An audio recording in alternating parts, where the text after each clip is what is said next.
एक लड़का है जिसको मैं रोज आते जाते घर से निकलती हूँ तो देखती हूँ, रोज देखती हूँ। मुझसे रहा नहीं गया तो आज मैं उससे पूछी कि तुम इतने दुखी क्यों रहते हो।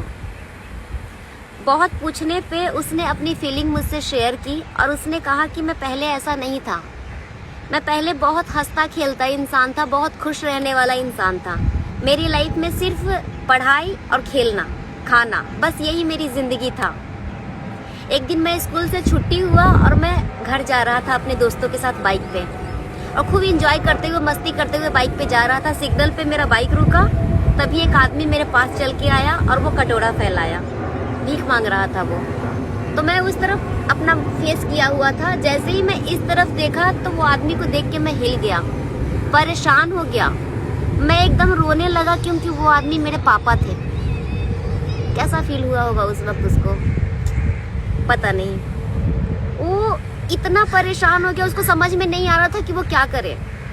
वो अपने पापा को घर लेके आया। एक्चुअली उसके पापा बहुत दिन से बीमार थे। उसके पापा कंपनी में मजदूरी करते, बहुत गरीब फैमिली से वो लड़का है। तो डॉक्टर ने कहा था कि आपको बेड रेस्ट की ज़रूरत है, आप काम मत करना। लेकिन घर में एक बेटा एक बेटी, दोनों की पढ़ाई, कैसे घर चलेगा। इसलिए उसके पापा चोरी चुपके सड़क पे भीख मांगते थे, सिग्नल पे। इसने डिसाइड किया कि आज के बाद वो अपने पापा को काम नहीं करने देगा, अपने पापा को अच्छे से इलाज करवाएगा। और वो दूसरे दुकान में जाके किसी के यहाँ झाड़ू पोछा बर्तन करना शुरू कर दिया। एक छोटा सा, मतलब छोटा तो नहीं कहूँगी, लेकिन 17-18 साल का लड़का काम करना शुरू कर दिया, पढ़ाई लिखाई छोड़ के। लेकिन वो अपने पापा को बचा नहीं पाया। बहुत कोशिश किया अपने पापा को बचाने की, बहुत ज़्यादा, लेकिन उसके पापा इस दुनिया से चले गए। उसके पापा के इस दुनिया से जाते ही लोगों ने अपना रंग, रिश्तेदार ने अपना रंग दिखाना शुरू किया। उन लोगों ने उनको घर से निकाल दिया, उनके चाचा ने। अब उसको समझ में नहीं आ रहा था कि वो क्या करे। वो कहीं भी गुजारा कर रहा था किराए का मकान लेके। तभी YouTube का ज़माना है, वो YouTube में हेयर कटिंग करना देख रहा था कि हेयर कटिंग होता कैसे है। उसको बहुत पसंद था ये करना। वो YouTube में देख के सीखा और लोगों को, गांव के बच्चों को फ्री में वो हेयर कटिंग करना शुरू कर दिया, फ्री में। कुछ दिन तक सबने देखा कि ये अच्छा कटिंग करता है।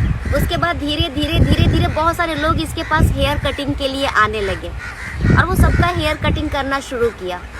अब वो धीरे धीरे पैसा भी लेना शुरू किया सबसे। अब लोगों को अच्छा लग रहा है तो पैसा भी दे रहे थे। फिर ऐसा हुआ कि उसकी निकल पड़ी, मीन्स बहुत अच्छा चलने लगा उसका काम, बहुत अच्छा। उसने एक छोटा सा सैलून डाला। इस कारण से जलन जो होती है ना, ये दुनिया की सबसे खराब चीज होती है।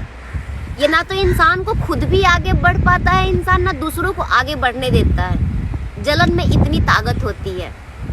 वही हाल उस लड़के के साथ हुआ।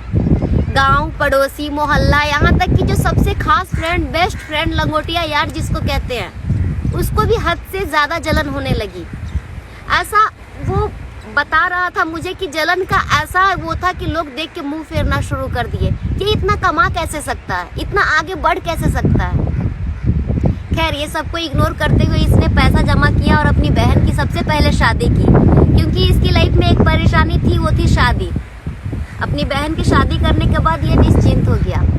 अब इसके दोस्तों को लगने लगा कि इसको कैसे कुछ करूं कि इसका काम बंद हो जाए, कुछ तो करना पड़ेगा। तो उसने एक दिन सोने का चैन लाया और उस लड़के के हाथ में दे के बोला कि इसको तू अपनी मम्मी के हाथ से बिचवा दे।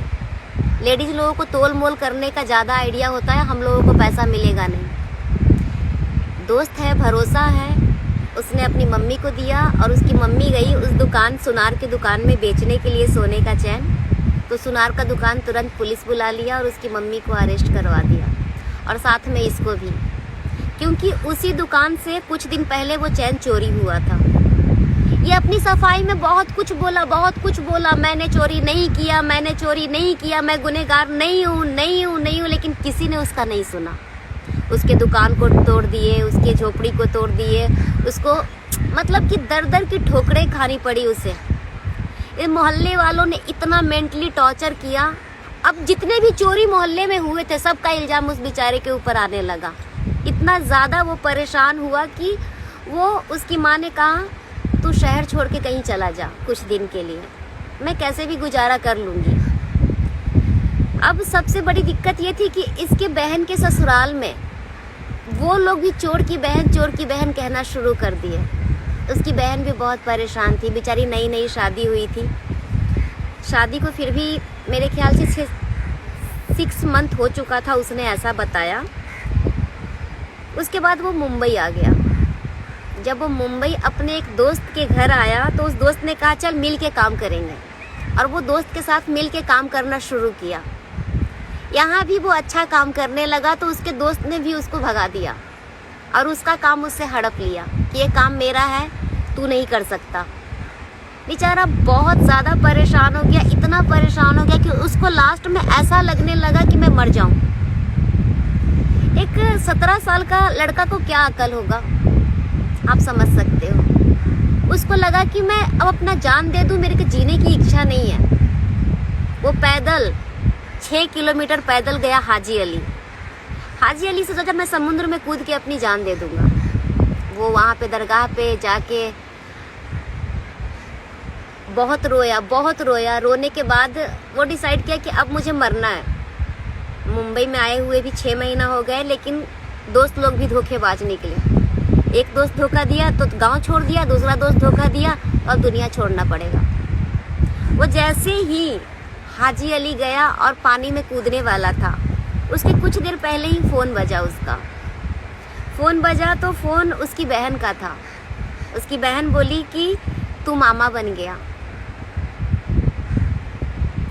अब इसको ये लगने लगा कि अगर आज मैं मर गया तो मेरे भांजा जो पैदा हुआ है, ऐसे ही चोर की बहन कहा जा रहा है, अब ये कहा जाएगा कि मेरा भांजा पनौती है, पैदा होते ही मामा को खा गया। ये गांव में होता है। इसलिए उसने मरना कैंसिल किया। अब उसको और भी ज़्यादा रोना आने लगा। वो रोते रोते वहीं पे सो गया।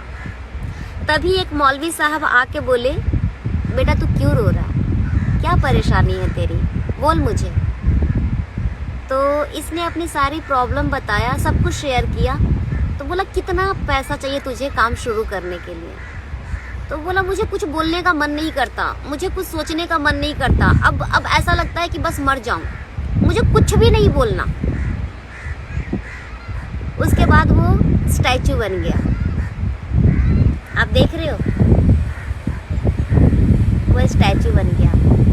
और वो स्टैचू बन के ऐसे ही खड़ा रहता है 24 घंटा तक। वो हिलता भी नहीं, कुछ बोलता भी नहीं। लाइफ में उसे इतना परेशानी दिया गया कि वो एकदम से चुप हो गया। लेकिन आज की डेट में ये टैलेंट है। हो सकता है बोलने में मेरे से बहुत सारी चीज़ें मिस्टेक हुई हो, बट मेरे दिल को छूता है ये। आइए मैं आपको मिलवाती हूँ।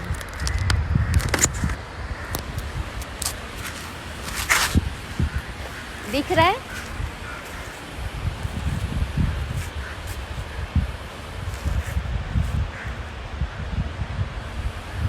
इसी टैलेंट के दम पे इसके पास आज खुद का घर है, खुद की पहचान है। और ये कड़कती धूप में इतना मेहनती लड़का है कि 12-16 घंटे तक कंटिन्यू खड़ा रहता है स्टैचू बन के। इसने साबित किया है कि मेहनत से किस्मत बदल जाती है। अगर हम किसी का हाथ नहीं खींच सकते तो पैर भी खींचने का कोई हक नहीं। सब्र रखें और मेहनत करके आगे बढ़ें।